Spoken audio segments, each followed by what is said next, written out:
Stella's half-empty mimosa. "Ms. Carver, is that really necessary?" "Yes, completely." His sigh was long-suffering. "Well, you're waiting at the wrong place. No wonder Coach Davis was confused and pulled up here." Hale paused, and when neither woman responded, he ran his hand through his short, thinning blonde hair. "Well, come on, follow me to where you're supposed to be." He marched down the stairs after the rental SUV. "Principals make my ass hurt," said Mercury as she combed her fingers through her wavy hair. Stella chugged the last of her mimosa and threw the plastic flute into a nearby waste can. "Preaching to the choir, my friend. Better follow him before he has a stroke." She hooked her arm through Mercury's and whispered, "And you know he has high blood pressure, so—" She let the last word linger and waggled her eyebrows. Mercury barked a laugh. "Ha! Don't all principals have high blood pressure?" "Probably," Stella shrugged. "Most of them can't even handle a classroom, yet they're promoted." She rolled her eyes. "Mediocrity is so much easier to control than free-thinking excellence, but they put mediocrity in charge of those of us who are free-thinking and excellent, hence the high blood pressure issue." "Preach, sister." Mercury lowered her voice.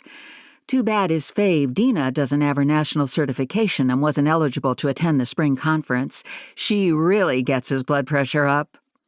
Stella's laughter was full, loud, and contagious. "Hey, they're platonic, remember?" Nope, but I do remember that he's married, and so is dear little Dina. I also remember seeing her leave his office last month, very disheveled, with her applique sweater on inside out. And then Dickie Hale named her head of the English department at the next faculty meeting. Coincidence? I think not." "I love faculty scandals," said Stella, "especially when the participants are too inept to even attempt a decent cover-up. I mean, Dina is the youngest, least experienced teacher in the English department.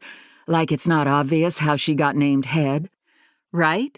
Clearly it's the correct job title, though." Giggling like girls, the friends joined the small group waiting beside the black Escalade.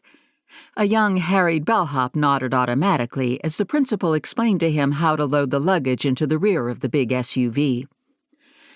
Beside the SUV, 3 women watched the luggage loading with silent, semi-interest. When they saw Mercury and Stella, 2 of the 3 grinned and waved. The third pursed her lips in an expression so familiar that deep crevices framed her thin lips, pursed or not. "There you 2 are!" The tall brunette, whose skinny jeans and crop top made her look more student than teacher, lifted a cardboard drink carrier that had 2 paper cups in it. Puppyish, she bounced up on her toes as she offered the drinks to Mercury and Stella. "Got you guys your fave?" "Coffee and Kahlua?" Mercury asked as she reached for one of the cups. "Yep, with no sugar for both of you, right?" Mercury grinned as she took one of the cups from the cardboard holder. "Jenny, you were the best intern I've ever had."